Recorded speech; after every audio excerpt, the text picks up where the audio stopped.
From Salem to East Anglia, Bordeaux to the Black Forest of Germany, it seems there's no end of infamous witch trials that took place in history, spanning hundreds of years and thousands of miles. Somewhat less well known are the many hundreds of werewolf trials that took place alongside them, and with such a degree of crossover that made them ultimately synonymous with the occult world of demons and the devil, with witchcraft and the sabbath. Whilst witches may have been feared for the damage they could cause to the crops or the corruption they could sow within their communities, werewolves were feared on a far more primal level. Their danger came not from their insidious scheming, but their brutal ferocity, attacking, maiming and devouring the flesh of anyone who might find themselves alone on a dusty path at the wrong time. A predator stalking in the shadows, werewolves struck fear into the rural communities of France for over 200 years. And whilst they may be considered hard to believe now, for many, they were once as real as the bloodstains they left on the ground. This is Dark Histories, where the facts are worse than fiction. Hello and welcome to Dark Histories Season 4, Episode 22. It's the last episode of Season 4 and of 2020. I can't say I'm too upset about seeing the back of 2020. I think that's probably a sentiment that's going to be echoed throughout.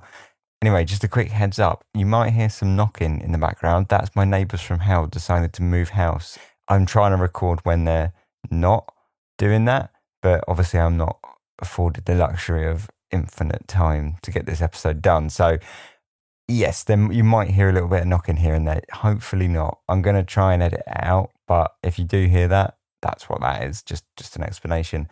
Before we get started, this is the last episode of 2020, so I need to give a quick shout out to the Christmas campfire episode. I've already got tons of submissions, and it looks like we might be ending up with a couple of Christmas campfire episodes this year.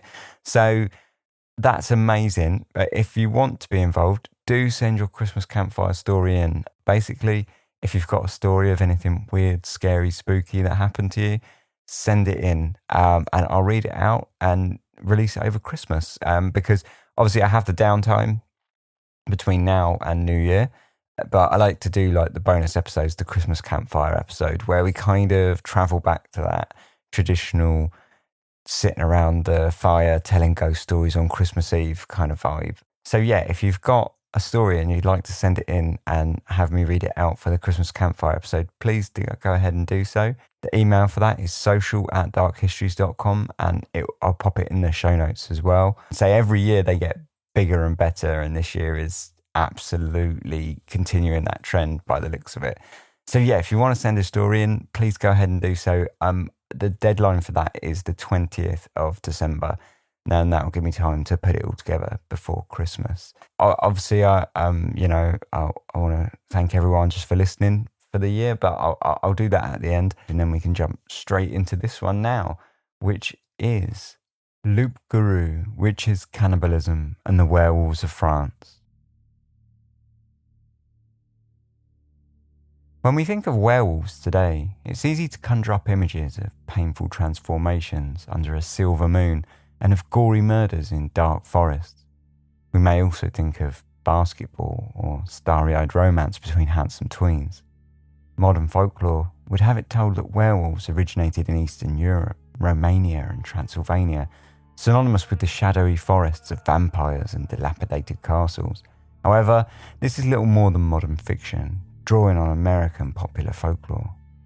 Likewise, the iconic werewolf transforming under a full moon is one of pure modern invention. The werewolves of Eastern Europe, in fact, can be traced from those stories that seeped out of France, Switzerland and Germany into the wider area, and eventually into the books of Gothic fiction and the black and white horror movies of early Hollywood. In fact, werewolf literature has a long history, extending back as far as the 1st century, when Petronius wrote Cena Tri Malchionis, a work of fiction containing a scene where dinner guests swap stories as they eat, one of which concerns a werewolf, an account which is repeatedly referred to by medieval demonologists to explain werewolf behaviour. In Europe throughout the 16th and early 17th centuries, the mythology of the werewolf crossed over into the everyday landscape and saw rural communities terrorised by beasts that were better off left as whispered folk tales. Coinciding with the widespread witch trials of the time, there were a number of werewolf trials in France, originating on the Swiss border and spreading as far as the western coast and the Pyrenees. The number of trials is a relative unknown, and whilst there have been modern publications quick to put a figure on the number, ranging anywhere from 200 to 30,000, is likely to be both significantly smaller and significantly more difficult to pin down. As a single example of the issues that arise when trying to calculate the cases of werewolves in the 100 years that followed the first recorded case in 1521, one can evaluate the demonologist and aspiring politician Henry Boguet, who served as the Grand Judge of St. Claude in Franche-Comté from 1596 to 1611. In various texts, Boguet has been attributed with sending upwards of 600 individuals to execution. However, by his own admission, he put the figure at only about 80, and in truth, of those recorded, he sentenced to execution only 28 of the 35 cases that he presided over. There are some historians that put forward well-developed arguments that the number of werewolf trials in France, with which we have any evidence, lay around the 50 mark rather than the spurious 30,000.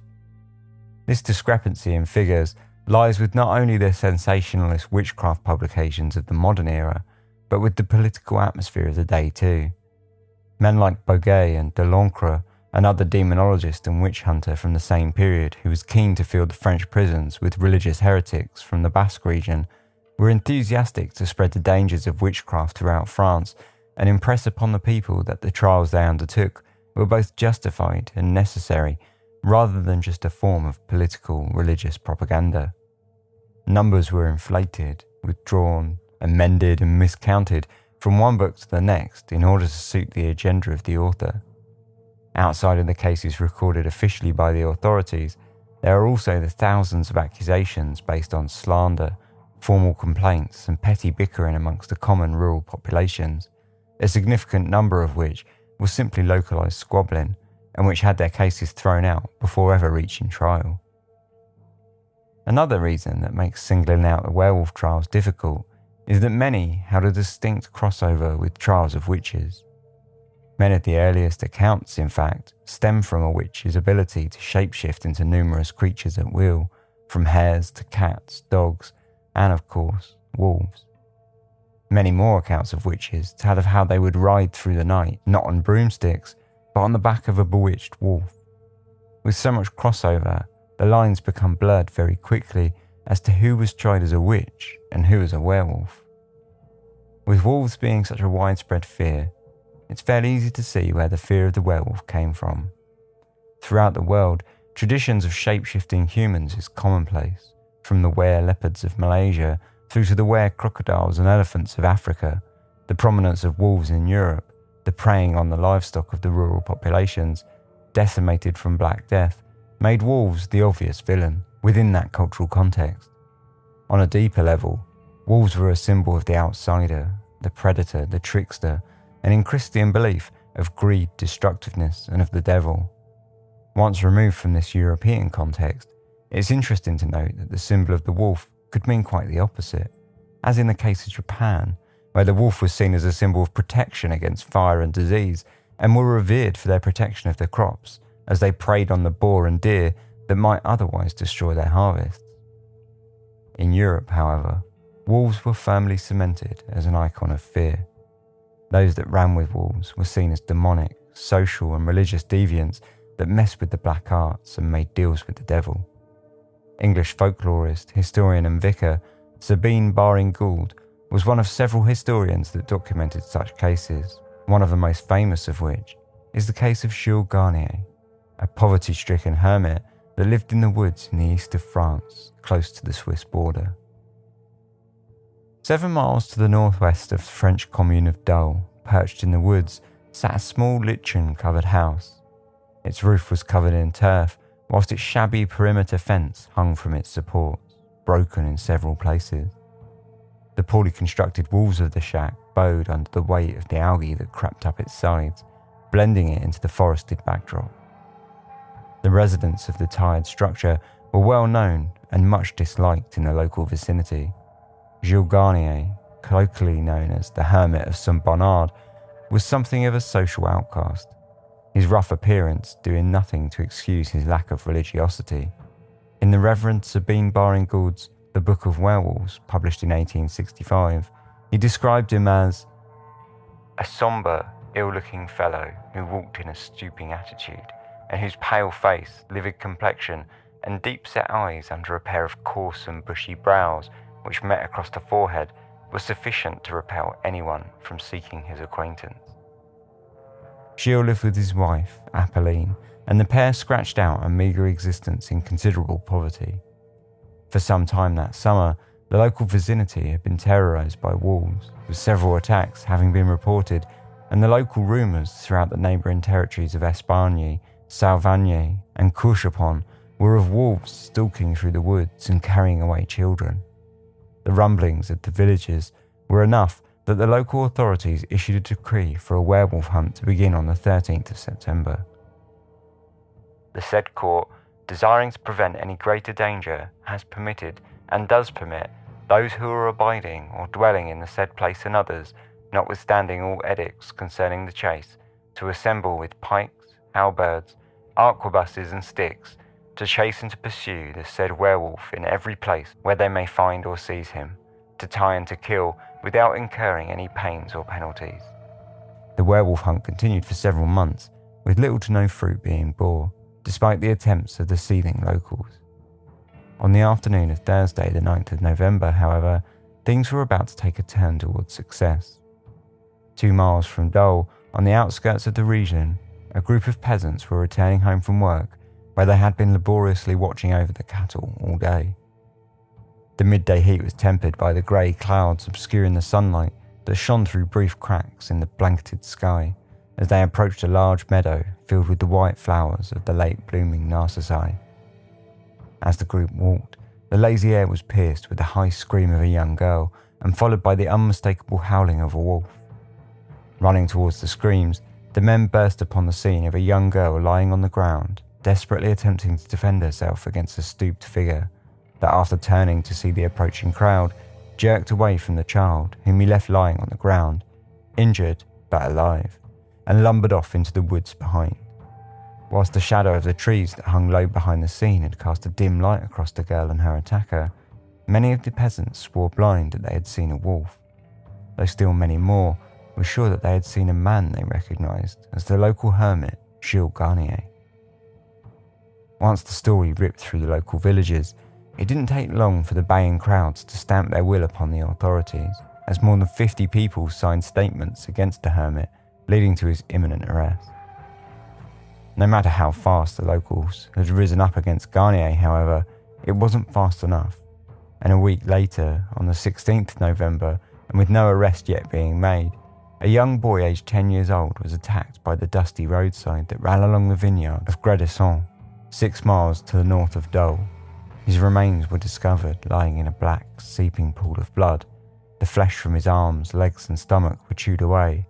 One of his legs had laid torn from the rest of his body, discarded to one side of the macabre scene. Fearing a riot, the authorities promptly arrested Grenier and took him to trial on the charge of homicide committed against the persons of several children, devouring of the flesh of the eyes in the form of werewolf, and other crimes and misdemeanours. Gilles Grenier's trial took place in the Parliament of Dole, beginning in January of the following year. During his testimony, he told the court of how he had been destitute and struggling to sustain his family for some time, until one day, when he was out foraging in the local woodland for food, he met with a phantom who promised him, aside from the many wonders of the world, the trick to inexpensively hunt through the woods as a wolf, lion or leopard. Considering his options, it seemed a natural fit, given the naturalisation of wolves in the area, to become a wolf, and so, rubbing himself in a liquid given to him by the phantom, he began his journey of murder and bloodshed throughout the region. On the 18th of August, Gilles came upon a young boy, around the age of 12 or 13, resting under a pear tree on the edge of the woods that surrounded the village of Perros. He lured the young man into a thicket attacked and killed him, fully intending to eat him, until a group of men came upon the scene and disturbed him in the act, forcing him to flee. A month later, on the 29th of September, he once more attacked a young child, this time a girl aged 10 years old, in the vineyards of Chastenoy by the outskirts of Dole. He killed her swiftly and dragged her body into the woods, stripped her naked and ate the flesh from her legs and arms. Once he had eaten his fill, he took a lump of the girl's flesh home to his wife. Alongside these murders, he confessed to the other murders in the region too, and gave the impression to many that he truly believed himself to have been a fully transformed wolf at the time he carried out the attacks. Witnesses, however, were mixed, as some claimed that they saw the hermit make the attacks in the form of a man, whilst others said they saw only a wolf. Insanity was clearly ruled out, as he appeared lucid in every other way and communicated with the court with clarity. Judgment came swiftly for Grenier, and he was quickly found guilty and sentenced to death. On the 18th of January, he was dragged to the site of his execution, strapped to a pyre, and burnt alive. This account of Grenier's lycanthropy shares much in common with other werewolf trials from France in the 16th century. But there were, too, accounts that followed a more unusual path. The case of the Gandillon family was one of these cases, which saw not a single werewolf tried, but an entire family. In 1598, 25 years on from the case of Grenier, a second case mentioned by Reverend Baring-Gould came from the Jura region of France, far in the east, nestled up against the border of Switzerland and 75 miles from the events at Dole. Amongst the wooded, mountainous hills, small hamlets and villages sprung into being, surrounded by the rolling countryside. Within one of these remote rural hamlets lived the Gandillon family, Pernette, the young Gandillon daughter, Pierre, her elder brother, and his two children, Georges and Antoinette. The Gandillon family were undoubtedly poor. They had a small attachment of livestock that they tended after, most likely the goats, and bore all the classic hallmarks of a rural family living on a meagre income. They were dirty, with blackened fingernails and matted hair, and concerned largely with surviving rather than the luxuries of church and community life. Pernette was the first to fall foul of the locals. A strange child, she was known to run about on all fours whilst howling like a wolf. The story follows that one day she came across two young siblings, a brother and sister, gathering strawberries in a field, and in a violent blood rage, she lunged upon the young girl, attacking her with her claws and teeth. The brother, who was at that time just 4 years old, fended the wolf girl away from his sister by brandishing a knife. Pernette was identified as the attacker and tried for transforming into a werewolf, during which time she testified that her brother and sister were too afflicted by the dark arts. The trial ended poorly for the young girl, and the judge, Henry Boguet, saw to it that she be put to death, a sentence the local villagers gladly carried out by stoning her. Following Pernette's testimony, both Pierre and Antoinette were duly trialed by Boguet under the charges of witchcraft. Pierre was accused of leading children to the sabbath, calling down hailstones to destroy crops, and for transforming into a werewolf. Pierre admitted to all charges, elucidating upon the story and confessing to have slept with a she-demon transformed into several animals, including both a hare and a wolf, and of having attacked and eaten several of the local livestock, as well as their human masters. Pierre's two children were next to the stand, and both Georges and Antoinette admitted to attending the Sabbath. For Georges, it was in the shape of a wolf, whilst Antoinette confessed to selling herself to the devil, who visited her in the form of a black goat. Both Pierre and Georges were said to have been covered in scars across their bodies, which were assumed to have been from the wounds that they had received whilst running as wolves. Whilst they were imprisoned during the trial, they prowled around their cell, howling like wolves and walking on all fours. Though they were never witnessed to transform fully into the shape of wolves, this was explained by their lack of access to the salves that they had used, that they had received from the devil when they were free. Boguet found all three guilty of the charges brought against them, and they were hanged before being burnt to ash and scattered into the cold mountain winds. Whilst many of the accounts of werewolves were written about in the 16th to 18th centuries, via court transcripts or adapted from oral tales, and whilst the overwhelming majority of werewolf trials ended in the death penalty for those accused, it's essentially impossible to receive an unbiased account of the trials. Amongst the litany of trials that took place in France, there is a singular account of a werewolf that saw the guilty party pardoned and allowed to live. That of Jean Grenier, a young 14-year-old boy from the Basque region in the southeast of France. Whilst the account is no less biased, it is unique in its description of the accused werewolf after his trial had taken place and after his story had become embedded in law. Born in Bordeaux, 1553, Pierre de Rostegoy, Sieur de l'Ancre, was educated by Jesuit teachers in Toulouse and Turin before studying at the Jesuit College de Clermont in Paris. He received his doctorate of law in 1579 and began working as a lawyer in Bordeaux. In 1582, he joined the Bordeaux Parlement as a magistrate.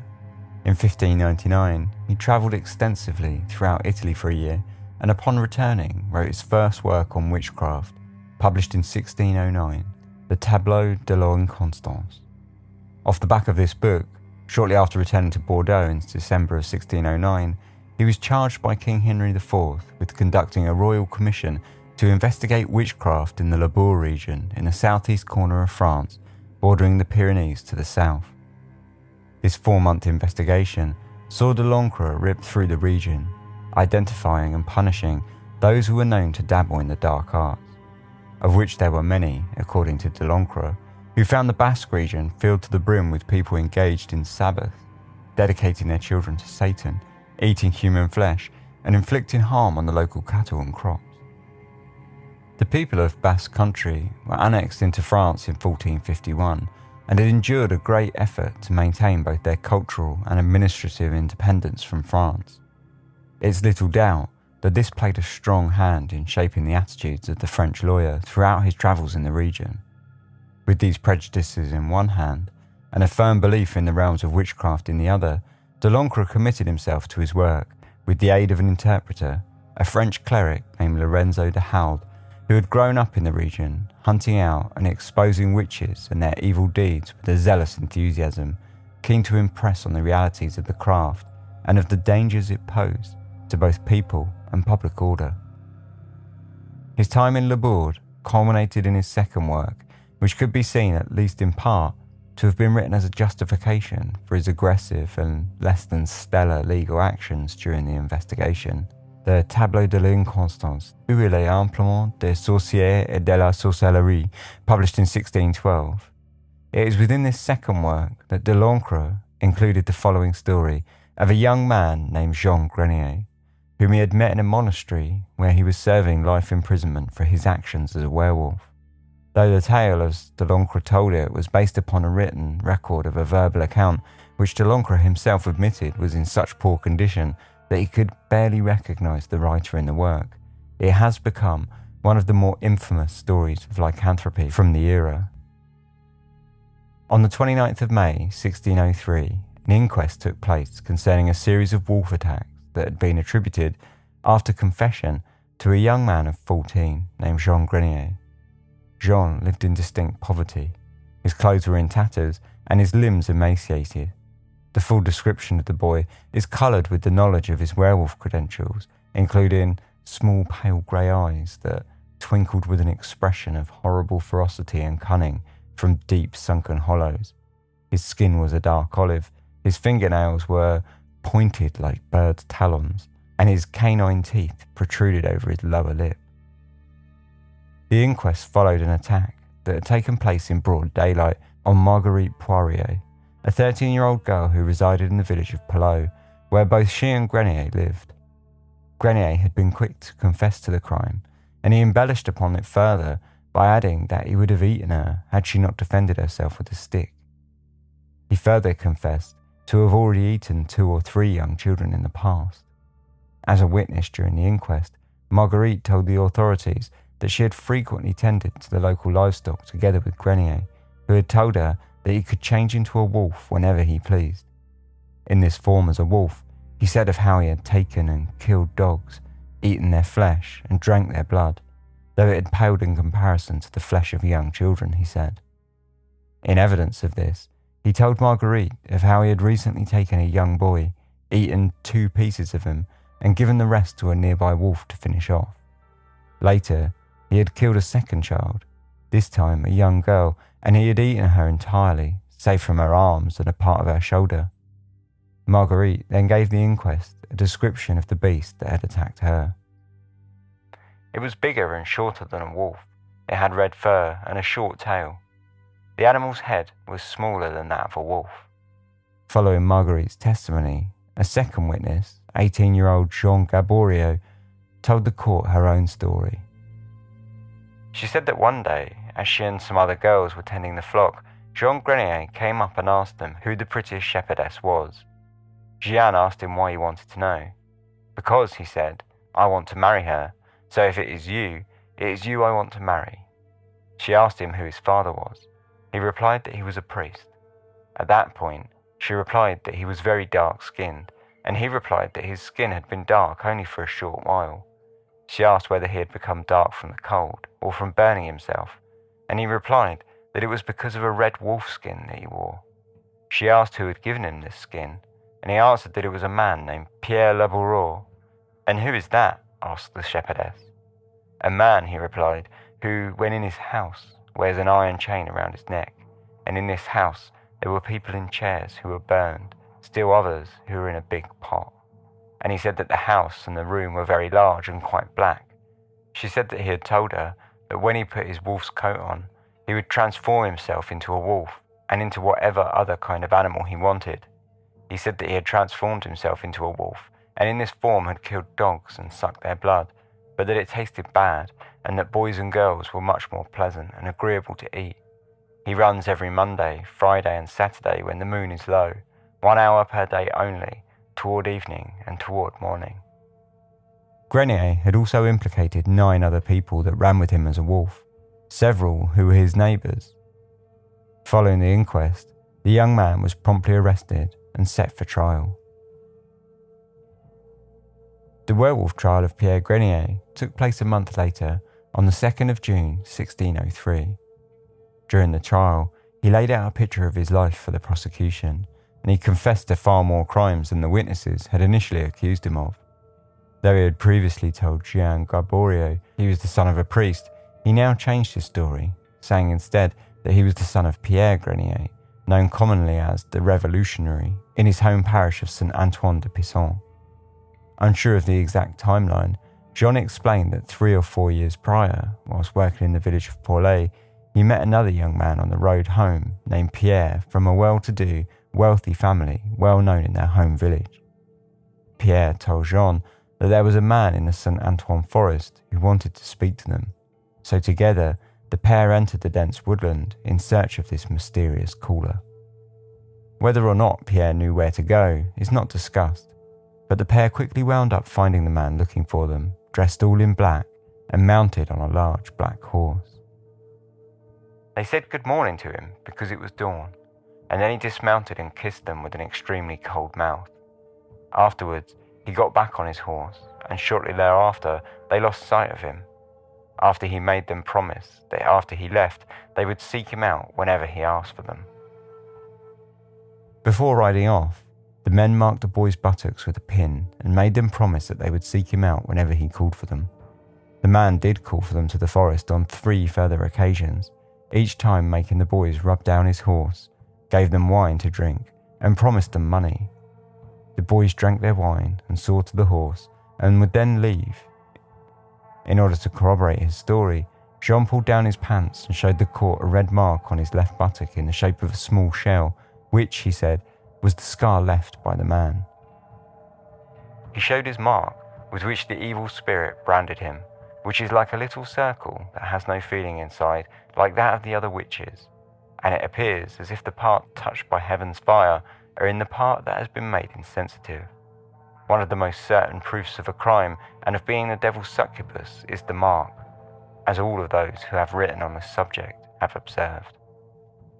When the court questioned him on the testimony of Marguerite Poirier, Jean confessed that every word was true.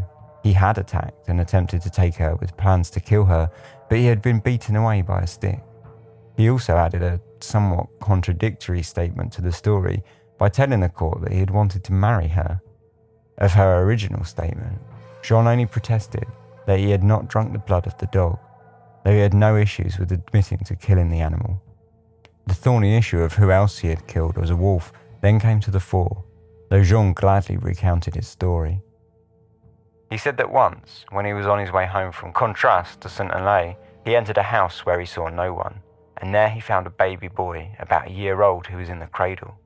He took this child between his teeth and carried him behind a garden wall and ate as much of him as he wanted and gave the rest to a wolf that was nearby.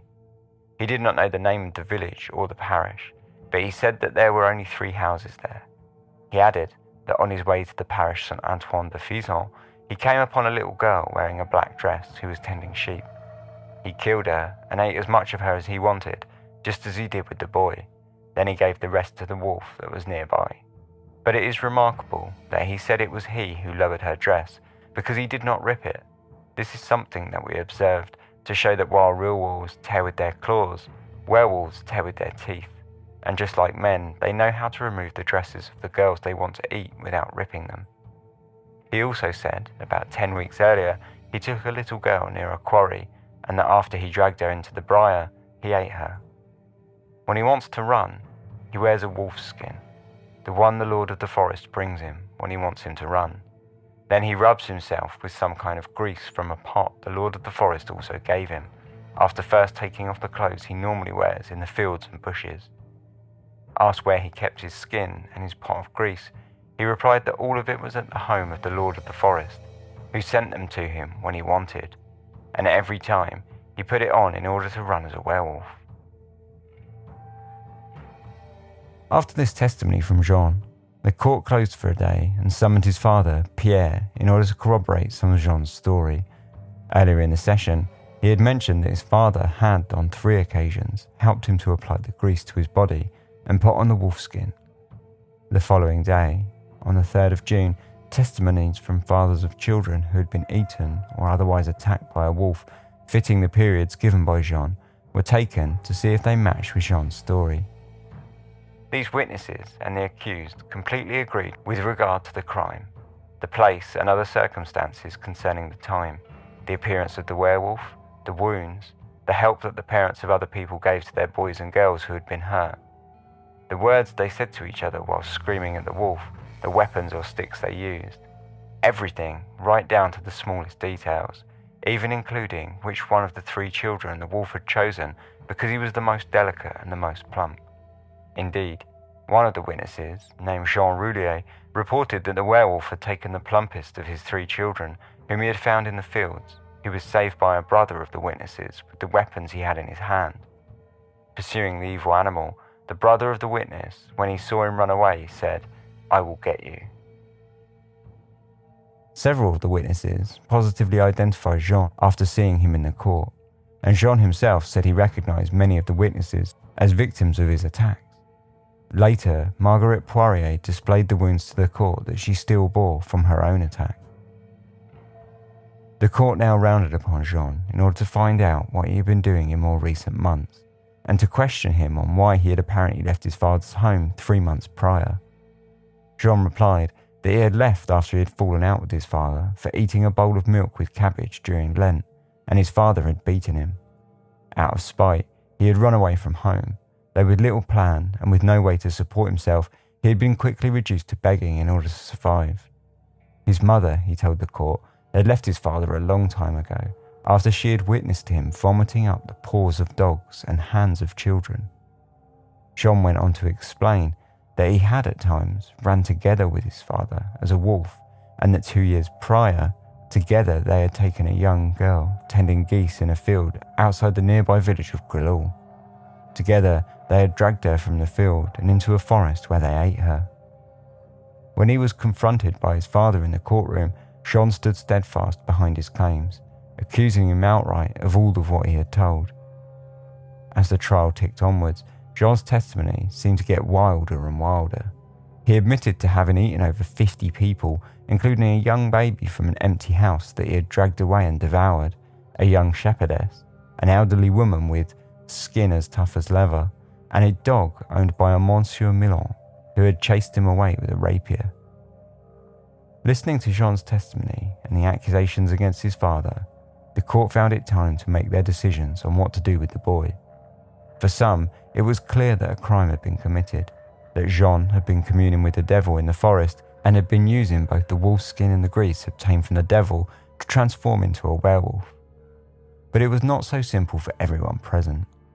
Several jurors took the stance that Jean was suffering from illusions. Some believed it to be the work of witchcraft, whilst others thought he was simply insane, though this too was given a demonic bent and presumed likely that the onset of lunacy was brought about with the aid of demonic meddling. Whichever way their pendulum swung, they could all agree that Jean was undergoing some form of transformation, whether it be caused by imagination or something more otherworldly. In an act of some empathy, the court saw that Jean was a young boy, and more, he was a young boy from the country. Being ignorant of God, they measured was not necessarily a crime, and being unable to recognize, destroy or shake off the seductions of an evil spirit is something that even learned men from the time struggled with. So how could they expect an ignorant child to do any more? On the 6th of September, 1603, the court condemned Jean Grenier to be locked up in one of the city's monasteries for the rest of his life. He had escaped the death penalty, at least as long as he remained within the monastery, as any attempt to leave would see him hanged or strangled. Jean's father managed to walk free, despite his son's best efforts against him. In 1610, 7 years after the end of the trial, Pierre de l'Ancre visited Jean Grenier, now aged 21, in the monastery that was his prison. There he found the young man once more transformed, this time in more spiritual ways. De l'Ancre remarked that Jean now spoke more sense than when he was at trial. Under the instruction of the fathers at the monastery, he had learnt to abhor his past actions and detest the lord of the forest. He was a young man of medium height, rather small for his age, with wild-looking eyes that were sunken and black and completely distraught. His eyes gave the impression that he was ashamed of his misfortune, which he seemed to understand somewhat. He did not dare look anyone straight in the eye. Though he now appeared to walk on two legs, when he first entered the monastery, it was remarked that he displayed a remarkable ability to walk on all fours and to jump large distances while doing so. He had very long and bright teeth that were wider than normal, protruding somewhat and rotten half black from being used to lash out at animals and people. His fingernails were also quite long, and some were completely black from the base to the tip, even that of the thumb of the left hand, which the devil prevented him from trimming. This clearly shows that he was indeed a werewolf, and that he used his hands both for running and for grabbing children and dogs by the throat. All told, Jean seemed to be a changed man.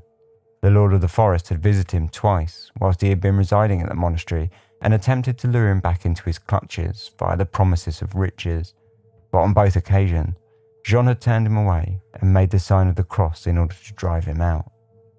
Despite the years passing, Jean still appeared to hate his father, and he maintained that he was also a werewolf.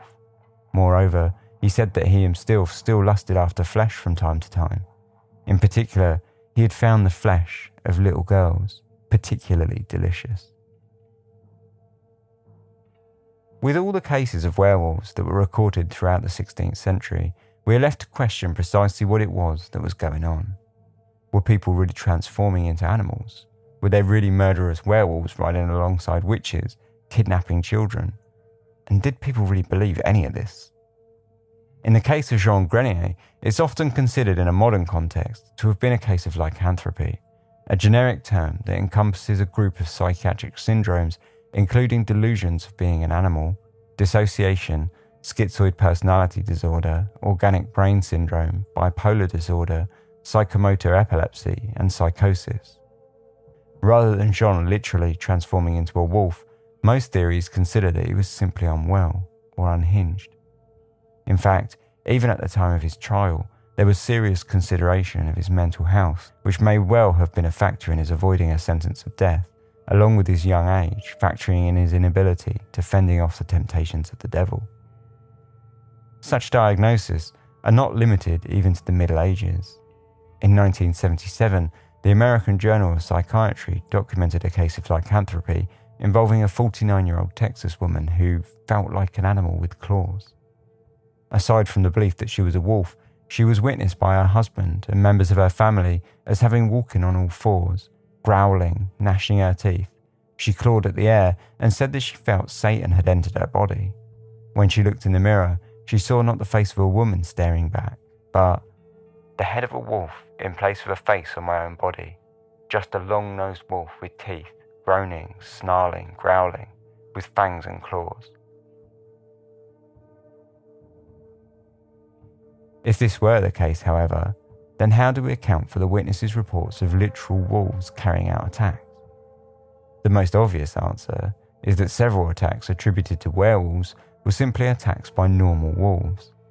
Wolves were naturalised in France and relatively common right up until the 1930s, when they were eventually eradicated. On the complete flip side, and in the bluntest terms possible, it's very likely that much of the eyewitness testimonies were simply fabricated. Much in the way that the witch trials were often simply persecution of elderly women who fell outside of societal norms, so too were the werewolf trials focused around individuals who lived on the fringes of communities. In the case of Grenier, we have an outsider living on the outskirts of civilization, poor and likely an outcast, either due to one or a combination of reasons from physical, social or religious. He was known well enough in the area to have garnered the nickname of Hermit, which might lead us to believe that his outcast status was both long-standing and well understood, if not instigated directly by the locals. If we are willing to believe the medieval testimonies, many suggested that though this literal werewolf was, for the large part, the form of a full-sized wolf, there were often key characteristics of the werewolf's human form transferred, sometimes as incomplete transformations, and sometimes as certain markings or trinkets which accounted for the witnesses being able to aim their accusations towards a singular target in the community. One of the more interesting aspects of the werewolf trials was the sheer number that included rubbing a liquid or grease on their skin in order to begin their transformation. Similar ointments were referred to in witch trials across Europe, including the witch trials of the 16th century, and can also be seen in the cases of the Benedenti from Italy. There is an argument to be made that much like the shaman might use ayahuasca, the werewolves may well have been using a hallucinogenic compound to enact their transformation. Henry Boguet, the judge from Bordeaux who put the Gandillon family to death, had considered this idea, and a 17th century physician named Jean de Ninel wrote of the possibility of an ointment being made from henbane, opium, nightshade, parsley and belladonna root to induce hallucinations. Today, the vast majority of people will consider the idea of a human transforming into a wolf as completely absurd. So why was it so easy to believe in the Middle Ages? In fact, even in the 16th century, the witch hunters were aware of the caution required when approaching an accusation of werewolves. In the case of Jean Grenier, Pierre de Lancre held that he did not believe Jean to have truly transformed into a wolf in a literal sense, rather that he had been under an illusion created by the devil. The Reverend Baring Gould, despite being an acclaimed demonologist with some pretty off-the-wall ideas, wrote in the 19th century, "It is a well-known fact that men whose minds are unhinged will deliver themselves up to justice, accusing themselves of having committed crimes which have actually taken place, and it is only on investigation that their self-accusation proves to be false, and yet they will describe the circumstances with great minuteness and be thoroughly convinced of their own criminality." And let's not forget that many of the witches and werewolves that confessed to crimes did so only after a few good sessions of being tortured on the rack. For the heavily superstitious rural population of the 16th century, it was a lot less difficult to imagine a literal transformation could be possible. Many lived their lives with firm beliefs based in traditional folklore, often blended with the religious teachings. It becomes somewhat easier to understand the point of view when we consider that the Bible is scattered with stories of miraculous transmutations. Lot's wife transformed into a pillar of salt, Moses' staff was turned into a serpent, and one of the most infamous fables sees water turned into wine. Even the more educated, scientifically minded of the times saw that alchemy could create transformations within metals through applying heat. So why should it have been so hard to believe that demons might also know how to bend nature in these peculiar ways?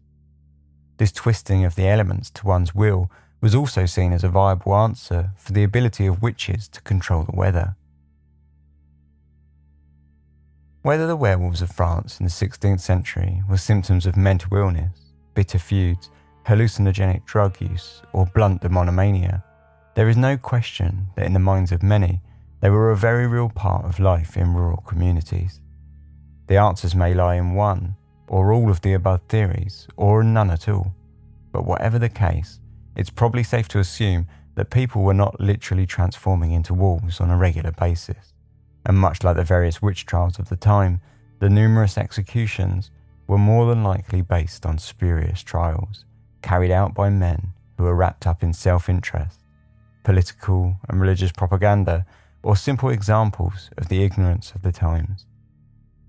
No matter the answer, the werewolf trials of the 16th century become no less fascinating when viewed through whichever lens you may choose to view them through. The story of a human transforming into a murderous beast to stalk in the shadows of the moonlight still endures in the folklore of today, and with just as much ability to terrify and impress. French werewolves, there we have it. So let's have a look at that. We'll have a little bit of a chat after these short advert breaks. Thanks for listening to Dark Histories.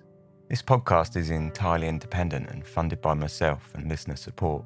So in order to do that, I need to run a few ads. Our long-time advertising partner is Audible, and the reason I've stuck with them for so long is that they offer a service that I actually use and enjoy myself. And I do think it actually offers value to people like myself who enjoy podcasts. If you're unaware of what Audible is, it's an audiobook subscription service which charges a monthly fee in return for 1 credit, which you're free to spend on any audiobook you like.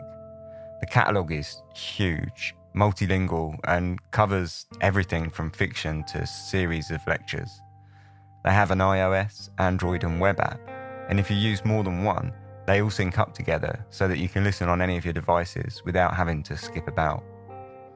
If you ever feel like you want to take a break from the subscription, you can do so and you get to keep all your previously bought books. And when you get into a drought, you can just fire it up again and start gaining credits seamlessly. Some of my favourite books on there to date are The Complete Sherlock Holmes, which is read by Stephen Fry. And they've also got the original Exorcist book and just a huge history back catalogue. And I've really enjoyed all of those basically. So if this sounds like something you might be interested in, head over to audible.com/dark histories, and that's dark histories all one word. And you can start a free trial that offers a monthly subscription with 1 free credit so that you can instantly pick an audiobook of your choice.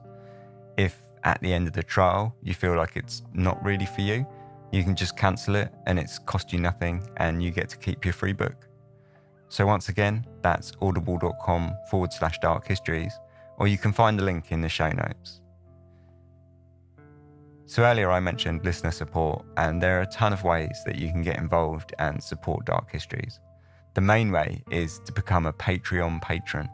If you listen to a lot of podcasts, I'm sure you're familiar by now, but for those not so much, Patreon is a way to make a monthly pledge in return for some small perks. On the Dark Histories Patreon, I set my pledges as low as I can really, with options for $1, $3 and $5 per month. And for that, you gain things like early access episodes without these horrible ads, PDF notes and resources that I make and find during my research for each episode. There's also access to the live stream archives and more. So if you enjoy the show and you think it's worth it to you, hop over to darkhistories.com and you can find all the ways that you can support, including our Patreon, or just check out the links in the show notes. If none of that appeals, then sharing it around with all your friends and family is equally as helpful and just as much appreciated. So if you're here, then thanks so much for not skipping the ads with that 30-second skip button and giving my hard sell a listen. I'll let you get back to the episode. Cheers. welcome back. So thanks very much for listening. I hope you enjoyed it. Thought we'd finish the series on a bit of a get back to the 15th, 16th centuries is always a lot of fun, and sort of pick a bit of a bigger episode as well, a big meaty subject.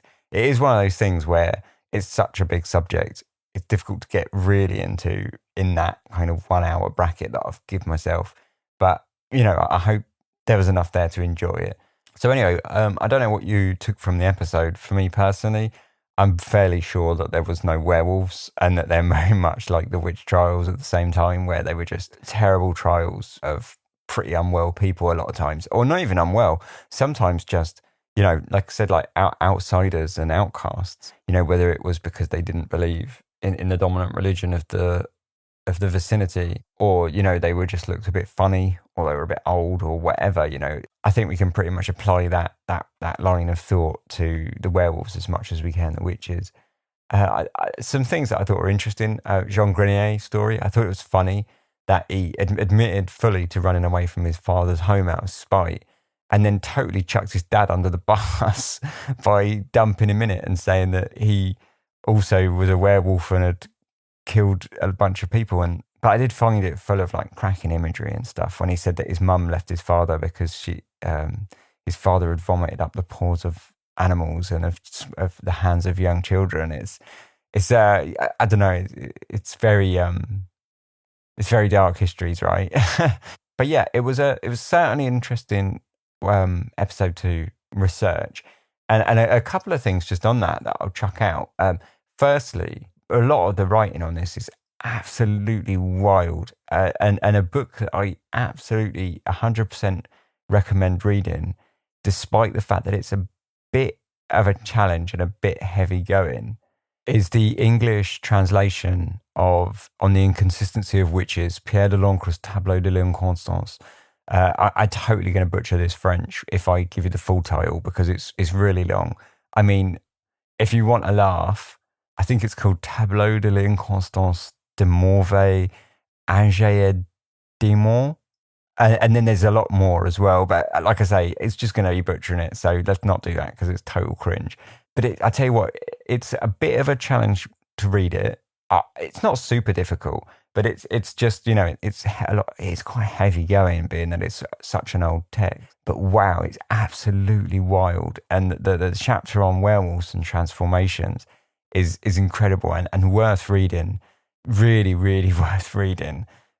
It's just really good. And, it just shows their beliefs and just how out they were and how readily willing they were to accept pretty out there stuff, because it seemed to them to make sense. And when you put it in the cultural context of the time, I'm sure it did make sense. It wasn't written by morons. These were really educated people writing these books, and you can fully see their line of reasoning and their line of thought when they write this stuff. But yeah, anyway, definitely worth reading the English translation of that if you want, if you can, or if you can read French, read the French. But yeah, it's a real banger of a book, very interesting. The other thing I just to mention about the research, I guess, something that I found really interesting, the story of Jules Garnier. So everyone has the dates wrong, almost everyone. So if you look up his story online, you'll see the same dates repeated over and over again, and that's because they're all basically copy and pasted from one another. But all of their dates are wrong. So if you go back to like the kind of earliest document on the case, it gives you the dates in really weird ways. It says like the last Friday after the day of St. Andrew or something like that. Well, you can work that out, and you can work out when the date was, and it's pretty easy. But interestingly, I found that all my dates were off very slightly from everyone else's. They were off by like a day, and I couldn't work out why. And then I found out that it was because 1572, or whatever year it was that took place, was actually a leap year. And I'm pretty sure that the guy who wrote the English translation in the 19th century probably didn't realise that it was a leap year. And that's why everyone's dates are wrong.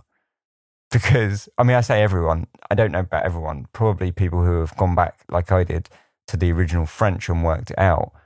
taking into account the leap year, they've probably done what I've done and adjusted the dates. But you know, an awful lot of English resources on this, on the internet at least, have really messed the dates up. It was really interesting. It's not really a big deal, but it's just something, you know, to me, it was like a little win for me when I was kind of doing it, I guess.